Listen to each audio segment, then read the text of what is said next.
Hey, what's up, guys? I'm gonna do a video. It's kind of been on my mind for a while. Kind of a video idea. So if you guys want to do video sponsors, you can. And is if Fedor Emelianenko, Last Emperor, loses on the 24th of January, will Affliction be over? This is just my opinion. This is still it's MMA. I'm still shocked about Fedor losing in Sambo in the last. He lost, I believe. He has lost in 6 or 8 years. I'm not sure, and he lost to a 21-year-old. A, he's not been training. B, he got lucky. C, he's getting in his mind that he's unbeatable, and then he realizes it, and I was training hard. Or D, he's just partying all the time, which I don't know if that would happen, but I think of all of the heavyweights in the world, I think Andrei Arlovski has the best chance of beating him because he has Sambo. He trains in Sambo, which Fedor Emelianenko lost in Sambo to a 21-year-old. I'm not sure what the guy's record was, but he lost. But I don't think if Fedor loses, I don't think they will get as much tickets, or pay-per-view buys as, the UFC or even Dream. Let's say Fedor loses, okay? They put a main event against Josh Barnett and Andrei Arlovski, which was originally going to happen, I believe, in October, but it didn't happen. Can that buy cards and money? I don't think so, because Fedor is like the Chuck Liddell of the UFC. If Chuck Liddell left or retired or went to another organization, 9 out of 10 average fans would forget about Chuck Liddell and then look for a new person, probably George St. Pierre or Anderson Silva. Randy Couture's done, he's old, and that's it. Forrest Griffin, I don't think, will ever be the type of guy to do that. But I've also been thinking, what if, Fedor loses and goes to the UFC. That's another thing. Or Fedor wins and beats every heavyweight in Affliction, and then 2010 he goes to the UFC. Now, Affliction I think would be done. Like I said, it really depends on the economy. If you have not watched my video about the economy, check it out. I do believe it really depends on the economy, because this really depends, I think, the life or death of Affliction on this card. If they lose this, if they don't get very well on this card, which last card they got really good, and plus the UFC isn't countering it or anything to make it a quick card or anything. They're actually doing a pretty decent card, I think. One of the best cards of 09 so far. UFC 93 was garbage, but I think this will be a lot better. Also, I think if they can do enough money on this, I heard they're gonna do try to do 6 cards a year, which I think would be better. I think it'd be much more harder competition for the UFC, because I've seen a lot of Affliction. I haven't seen much of Affliction commercials on TV or anything. I've seen like 1 or 2, but that was only like on ESPN and I believe Showtime. It was Showtime Boxing. It was like their great something. I'm not sure, but I've seen that also. I think if they do this, I think they're going to advertise a lot more and get a lot more casual fans and hardcore fans into Affliction, and then, get a lot more buys. I think if Arlovski loses, I think 1, he'll stay with Affliction, or 2, he'll go to Japan. But I think he'll stay with Affliction because of the money and all that stuff. One thing about Affliction they're very known for is paying their fighters very well. I'm not sure how much Tim Sylvia got paid for, but he got paid quite a bit of money losing to Fedor, which, it's no surprise. He hasn't fought since, as I've heard. Also, Josh Barnett.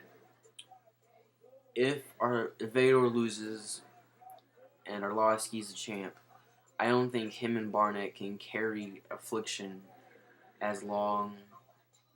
Actually, I'm trying to think how to say this. As long as they could probably carry about 1, 2 more pay-per-views, and that'll be it.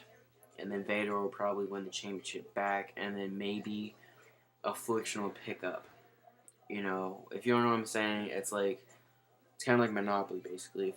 If they fuck up, sorry YouTube, if they mess up on this card, basically they are done. That's just my opinion. I believe they'll be done. Affliction has tried to do 2 cards, one in November and one in October. That didn't happen. The last card was in July of last year. I do believe that if they can get this card up and get a lot of buys, I think they'll stay here for quite a while. It just depends on the fans, and it depends on what the fighters they get. I mean, Gilbert Yvel, I understand about a lot of the controversy with him, but he still is a fighter. You know, he still needs to get money and stuff like that. But like I said, I mean, this is seriously, I think, a do-or-die situation for Affliction. I mean, they're really hyping up this card. I mean, I believe last night or the night before they put on Affliction Banded. If you went to their website, they show you the whole pay-per-view card, which was amazing. I've already seen the card, but I watched it again. It just shows that Affliction can hang with the UFC talent-wise, but promotion-wise, I don't know if they can. I don't know. This is, I think, a really big thing for Affliction if they don't do well. I think they're gonna do well. I hope to do well. I'm a very big supporter of Affliction, but like I said, this is really, I think, a do-or-die chance. Like I said, they'll go guns blazing. You know, they're gonna do the best show they can, but they lose, they lose. It's kind of like Elite XC. You know, I think, in my opinion, the owners of Elite XC knew that the company was going to go out of business. If Kimbo lost. Seth Perdulio told him they paid him to stand up, and that's it. So, like I said before, another thing is that what if Barnett loses and Fedor fights Gilbert? That's another situation.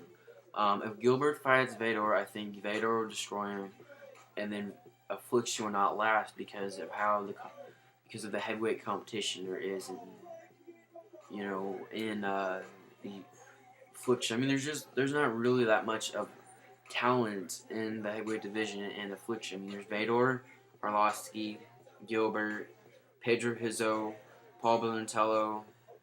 I guess they're going to sign Brett Rogers. I'm not sure, but I'll put that. Brett Rogers and who else? Tim Sylvia. That's about it. If this happens, I think a lot of these guys will either go to A, Japan, B, back to the UFC if they sign him, or C, Dream, which I think would be incredible if all the guys came to Dream. But I don't want Affliction dead, but I just sense it happening. I sense that if they don't do good on this card, they're gonna go dead. They won't get enough buys, and they'll be able to make any more cards, and they'll be out of business by maybe March or April. I mean, I know it's kind of sad. I'm not trying to be negative. It's the truth. This is very, I think, a do-or-die situation for Affliction. They've canceled this card. I mean, two to three times they're gonna do a card. So I'm gonna try my best to order the card. I'm gonna look see if I got any money from my job or anything like that. But I'm gonna try to support Affliction. I think Affliction's a good opponent for the UFC. I don't think they'll ever beat the UFC, but they definitely will be there. So, like I said, that's my video, my little rant, I guess you can say. Big Affliction supporter. So don't think I'm not an Affliction supporter. I like the UFC as well, but talent-wise, the UFC. Fight-wise, I think I like the Affliction a lot better. I mean, Vitor Matt Leland, I've always wanted to see that matchup. Josh Barnett, Gilbert, I've always wanted to see too. So, and then the main event, I've also wanted to see too. So, like I said, hope you guys enjoy this, rant. So, hope you guys like. Peace.